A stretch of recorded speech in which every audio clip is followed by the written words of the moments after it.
Vamos começar então com as perguntas aqui do consulente Antônio, do bairro Estuário, aqui em Santos. O Antônio sempre tem participado aqui do nosso programa e sempre 3 perguntas de cada vez, não é? Então a primeira pergunta que ele faz aqui ao pastor é: pastor, quais os benefícios que o jejum e a oração trazem para o cristão? Nós lemos na Bíblia Sagrada, durante o ministério público de Jesus, que havia situações de possessão tão grave que os pais que traziam seus filhos, ou eventualmente os filhos que traziam os pais, motivado pela prisão deles junto a possessão de demônios, eles ficavam como que escandalizados porque os discípulos não manifestavam poder suficiente para expelir aqueles demônios do corpo de pessoas que os procuravam. Aí foram interrogar a Jesus: por que nós não podemos expulsar? Jesus explicou: esta casta de demônio só é expulsa com jejum e oração. É então o tipo de seres espirituais envolvidos profundamente com obras satânicas. E aí Jesus foi claro: esta casta só sai com jejuns e oração. Logo, quando se pergunta que benefícios o jejum e a oração pode trazer ao cristão, numa fase como esta que estamos aqui apontando, que eu espero que nunca aconteça, mas em qualquer fase difícil no campo espiritual, nós podemos nos prevenir através do jejum e da oração. Era a maneira que Jesus fazia: se retirava para os momentos, para os montes, para os lugares isolados, e ali ele se punha a orar em favor dos seus discípulos ou das pessoas que lhe rogavam ajuda espiritual. De modo que eu quero dizer então, Antônio, se eventualmente se der um caso grave, a oração e o jejum podem resolver o problema. Mais uma pergunta do consulente Antônio. Pastor, a Bíblia traz algum registro sobre os dinossauros? Sim, a Bíblia traz, com uma condição que vamos impor. A palavra dinossauro não é palavra bíblica. É questão de pesquisadores que mudaram o nome original de determinados animais pelo seu tamanho, pela sua ferocidade, que foram trocados por esses pesquisadores de animais bravios, animais antigos, e que não tinham um nome direito, quer dizer, um nome apropriado, deram esse nome de dinossauro. Mas à luz da Bíblia Sagrada, nós temos a palavra Leviatã. Leviatã é um tipo de crocodilo descomunal que vive nos rios e fazendo suas maneiras de agir, devorando outros animais menores, e se infelizmente cair um ser humano ali, também vai acontecer a mesma coisa, vai ser comido, se não todo, pelo menos parcialmente. E ainda nós encontramos outro título que acontece, que é mencionado no livro de Isaías 27, versículo 1, que dá outro nome, mas fica aqui a resposta da existência de animais estranhos, ferozes, conhecidos por outros títulos, e que em nossos dias, praticamente, são conhecidos como dinossauros. Mais uma pergunta do consulente Antônio. Agora ele pede uma explicação do pastor sobre o texto aqui de Lucas, capítulo 16, do verso 15 ao verso 17. Eu vou estar lendo aqui para o pastor e também para todos os nossos ouvintes. Então, Lucas, capítulo 16, do verso 15 ao verso 17, diz assim: E disse-lhes: Vós sois os que vos justificais a vós mesmos diante dos homens, mas Deus conhece o vosso coração, porque o que entre os homens é elevado perante Deus é abominação. A lei e os profetas duraram até João.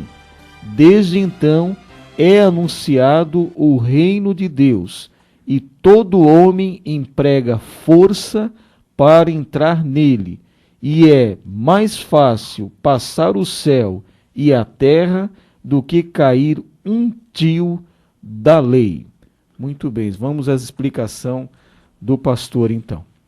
Nós queremos dizer que esse grupo aqui mencionado em Lucas 16, chamado de fariseus, era um grupo religioso. Um grupo religioso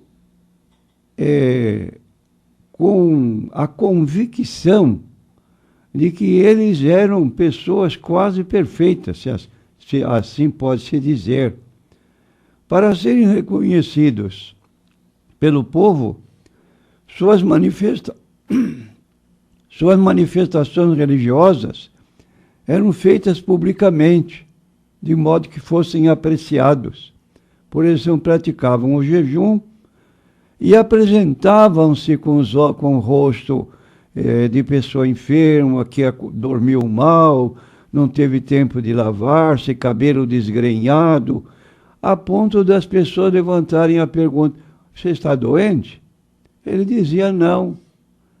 E justificava então que aquela forma de tristeza que demonstrava era por causa do seu jejum, que era um religioso muito severo consigo mesmo. E aqui então Jesus está reclamando ou está condenando essa atitude dele: vós sois os que vos justificais a vós mesmos diante dos homens. Só que vocês esquecem que Deus conhece o coração e vocês não são o que as pessoas pensam que são. Então aí está, por exemplo, a lei de Moisés tinha 613 mandamentos. Era chamado Pentateuco: Gênesis, Êxodo, Levítico, Número e Deuteronômio. Nesses 5 livros da Bíblia eram selecionados 613 mandamentos. Ora, guardar 613 mandamentos, conforme nós lemos nos livros de Gênesis, Êxodo, Levítico, Número, Deuteronômio, era quase uma coisa impossível, que a pessoa não tinha condições. A ponto de, no livro de Gálatas, capítulo 2, versículo 16, dizer que era impossível guardar a lei, e os que estavam pretendendo alcançar a justificação diante de Deus pela guarda da lei, não conseguiam, porque era uma situação muito difícil. O apóstolo Paulo criticava os cristãos da Galácia porque receberam a visita de um grupo de judeus que queriam passar para essa igreja as colocações da lei de Moisés. E aqui então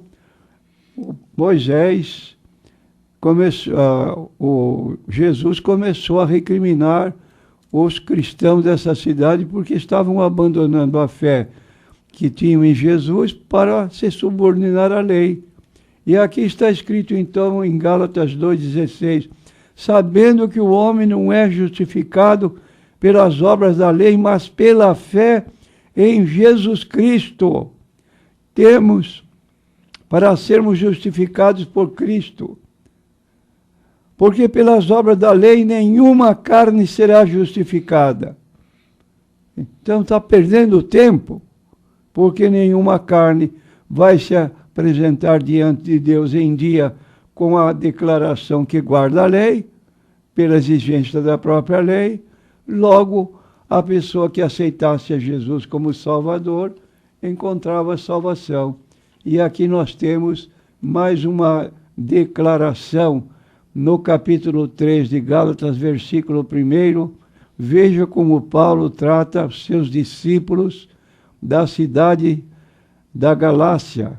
Insensatos Gálatas, quem vos fascinou para não obedecerdes à verdade, a vós perante os olhos de quem Jesus Cristo foi apresentado como crucificado?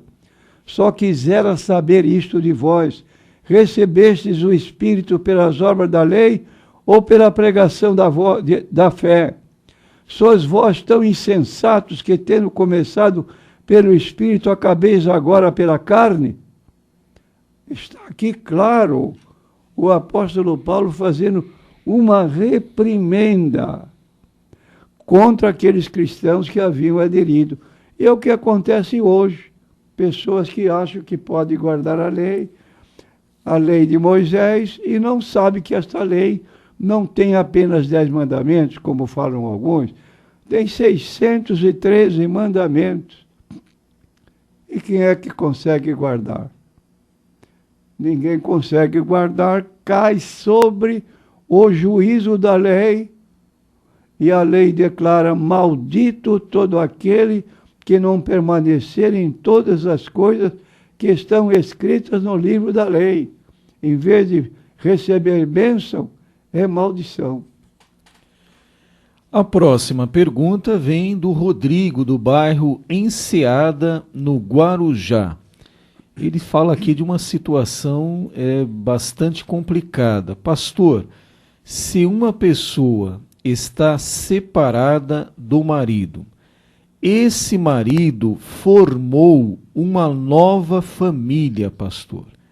Agora, essa ex-esposa pode orar pedindo a Deus esse marido de volta, depois dele ter saído de casa, ter formado uma nova família. Aí agora essa ex-esposa começa a orar a Deus: Senhor, devolve meu marido, devolve o meu cônjuge. Isso é possível? Possível é, certo não. Porque o casamento, de acordo com a Bíblia Sagrada, só pode ser separado pela morte de um dos cônjuges ou dos dois. Enquanto viverem, a norma bíblica é: o casamento seja por todos honrado. Quem se entrega à prostituição e esse marido, ao abandonar sua esposa, ele se entregou à prostituição, não tendo mais nenhuma relação, quer dizer, nenhuma ligação com ela. Então, prostituição, se alguém não respeita o casamento, porque diz a Bíblia: o casamento seja por todos honrado ou venerado, o leito sem mácula, porque os que se entregam à prostituição e os que se entregam ao adultério, que me parece aqui é um caso específico do marido juntar-se a outra mulher, deixando a mulher cometendo adultério ou prostituição, como queira, porque ele tinha compromisso de casamento. E Deus não vai abençoar uma situação dessa. Então, o que eu recomendo à irmã, que ore a Deus para uma solução, para que esta situação não perdure, porque não está dentro dos planos de Deus, nem é aprovada por Deus. Leia Hebreus 13, versículo 4. A próxima pergunta é do Paulo, lá da cidade de Cubatão. Uma pergunta aqui que o pastor vai gostar, viu? Muito interessante. Pastor, a alma morre junto com o corpo e vai para a sepultura? Se sim ou não, gostaria de uma referência bíblica. A alma não morre com o corpo. Isso é bíblico. Nós temos em Mateus capítulo 10, versículo 28, Jesus se dirigindo aos judeus e dizendo: não temais os que matam o corpo e não podem matar a alma. Temei antes aquele que pode lançar no inferno a alma e o corpo. Então, é uma situação que a alma sobrevive à morte do corpo. E ainda nós temos, na carta bíblica, Filipenses capítulo 6, versículo 9, 10 e 11, uma declaração que justifica que a alma sobrevive à morte do corpo. Os que aceitam essa morte da alma como que acabou, morreu o homem, morreu a alma, não existe mais. Esse tipo de pensamento, de ideia, indica uma pessoa que crê no aniquilacionismo. Ele não aceita mais nada. Morreu, acabou, findou tudo. Não é bíblico. E negam também a existência do inferno. Então nós encontramos aqui em Filipenses, capítulo 6, versículo 9. Filipenses, né? Desculpe, é Apocalipse, capítulo 6, versículos 9, 10 e 11. E havendo aberto o quinto selo, vi debaixo do altar as almas dos que foram mortos, por amor da palavra de Deus e por amor do testemunho que deram, e clamavam com grande voz. Olha aí, Vivinha da Silva, dizendo: até quando, ó verdadeiro e santo dominador, não julgas e vingas o nosso sangue dos que habitam sobre a terra? Estavam plenamente conscientes.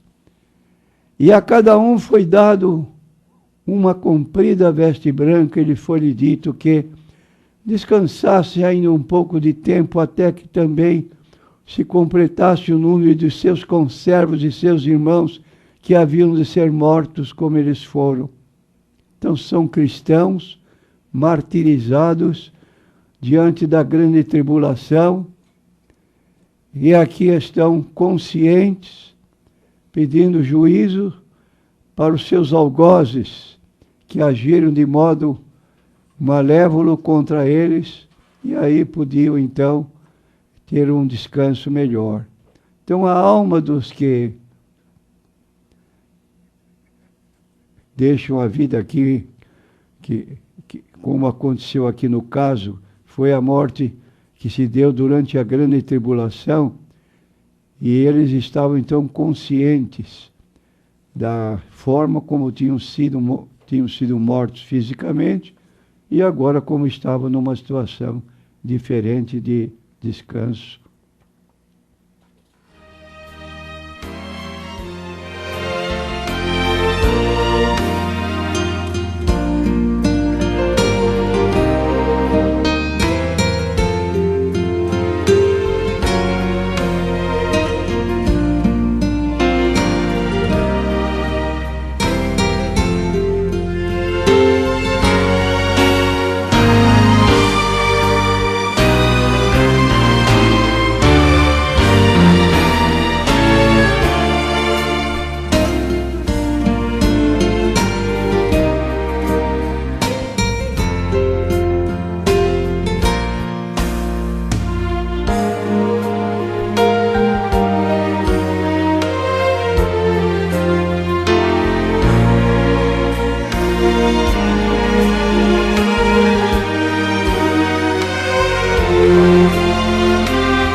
Nós temos aqui uma seleção com 3 perguntas que nós vamos deixar 2 para o próximo programa, mas uma o pastor já vai dar uma atenção à nossa consulente, é NQI Mulher, ela não quer se identificar, mas ela falou algo aqui que o pastor vai dar preferência até para responder hoje. Ela diz assim: eu falei com o meu líder que pretendo fazer uma faculdade de teologia. Ele me repreendeu dizendo que não há necessidade disso, porque eu não farei uso do púlpito para pregar. Então a consulente pergunta ao pastor: teologia é apenas para homens? É bom para uma mulher fazer esse curso, pastor? Primeiro lugar, todo cristão, ele deve ter capacidade bíblica para fazer a defesa da sua fé. Em que ocasião vai se manifestar essa necessidade? Quando ele estiver praticando aquela ordem de Cristo, que está em Marcos 16, versículos 15 e 16, e Mateus 28, 19 a 21, ide por todo o mundo, pregai o evangelho a toda criatura, quem crer e for batizado será salvo, mas quem não crer será condenado. Estes sinais seguirão os que crerem. E aí Jesus deu os sinais. Também em Marcos 16, 15 e 16. Então, quando vemos em Mateus 28, 19, ide, fazei discípulos. Essa é a ordem que cada cristão deve ter para si. Eu tenho uma ordem de Jesus: ide e fazei discípulos.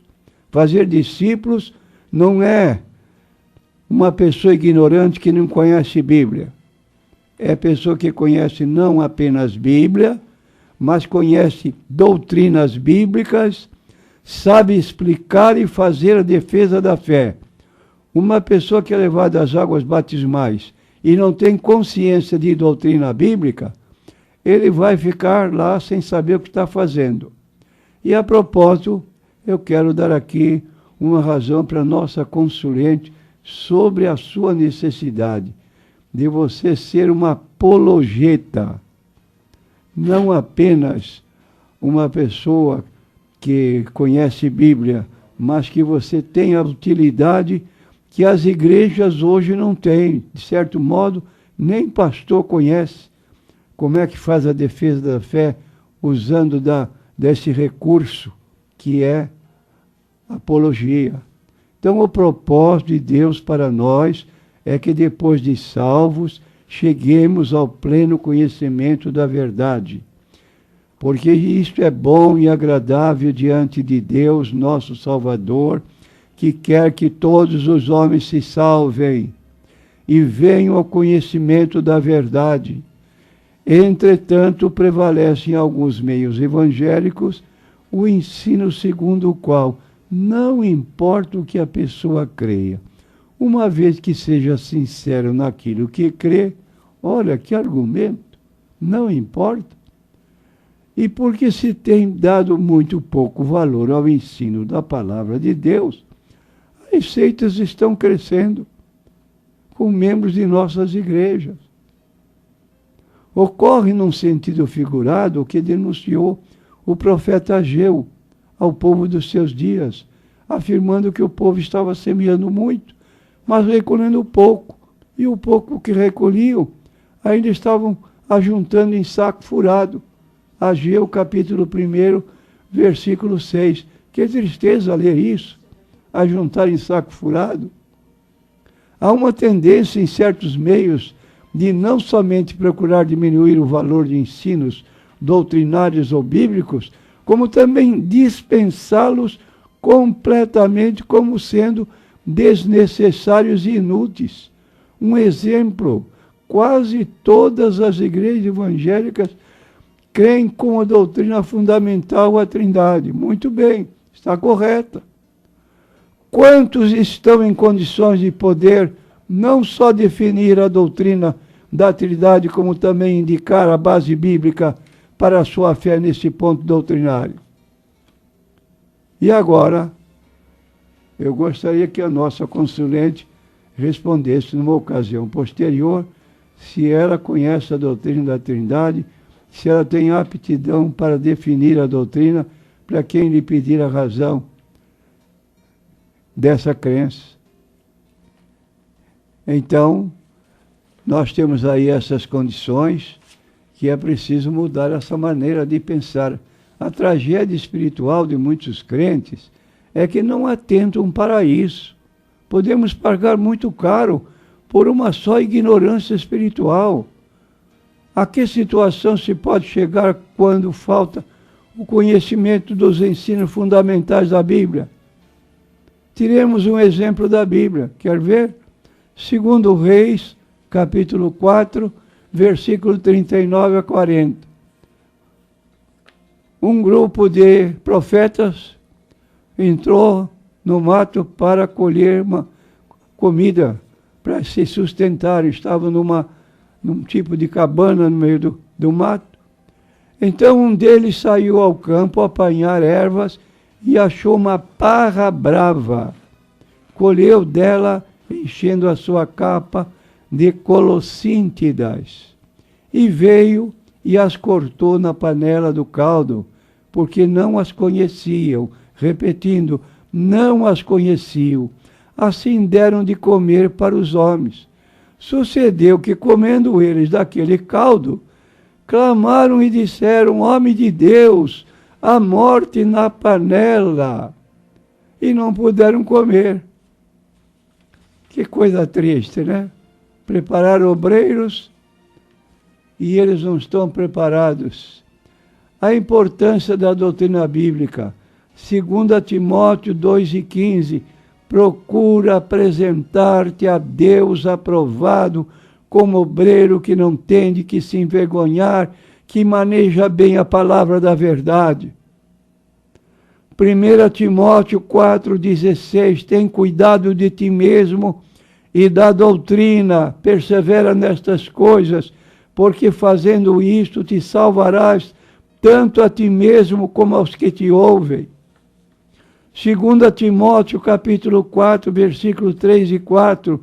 Porque virá tempo que não suportarão a sã doutrina, mas tendo comichão nos ouvidos, amontoarão para si doutores conforme as suas próprias concupiscências e desviarão os ouvidos da verdade, voltando às fábulas.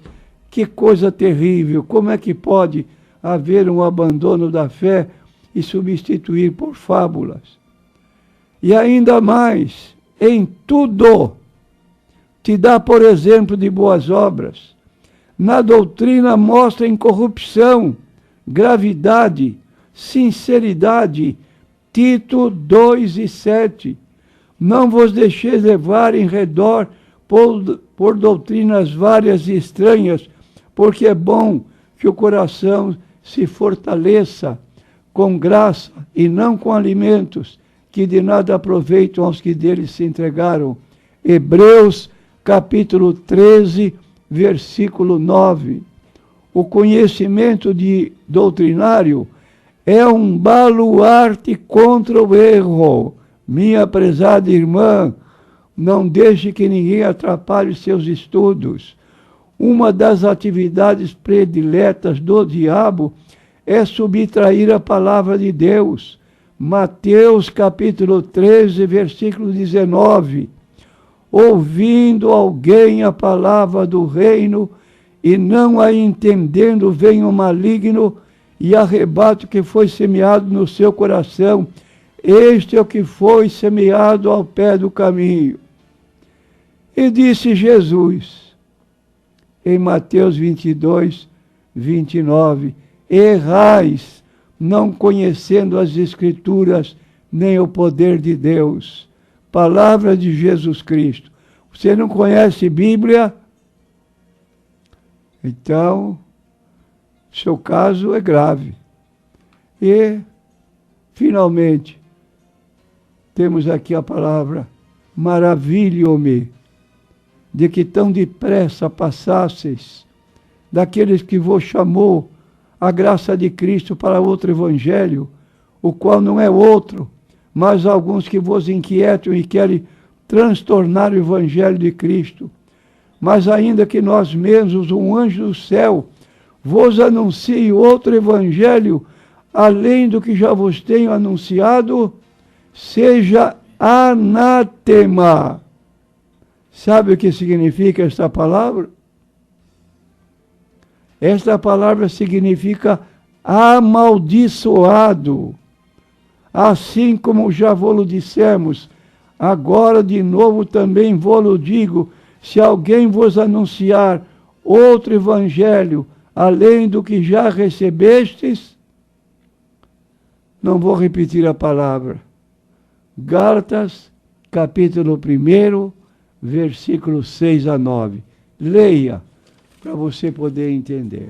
Estamos à disposição, na nossa igreja, para orientar pessoas que têm desejo de conhecer a Bíblia. Estamos até dando estudos para pessoas conhecer a religião de outros países, para ter forma de poder explicar quando eventualmente se der o encontro, de modo que o que está ao nosso alcance procuramos fazer. Pedimos a Deus que nos livre do analfabetismo bíblico. Você sabia o que disse Jesus em João 5,24? Quem ouve a minha palavra e crê naquele que me enviou, primeiro, tem a vida eterna. Segundo, não entrará em condenação. Terceiro, passou da morte para a vida. Você tem essa convicção daquilo que você leu a respeito de Jesus na Bíblia, ou não sabe nada a respeito de quando Jesus falou para que nós pudéssemos ter uma condição forte de poder ter a certeza da salvação?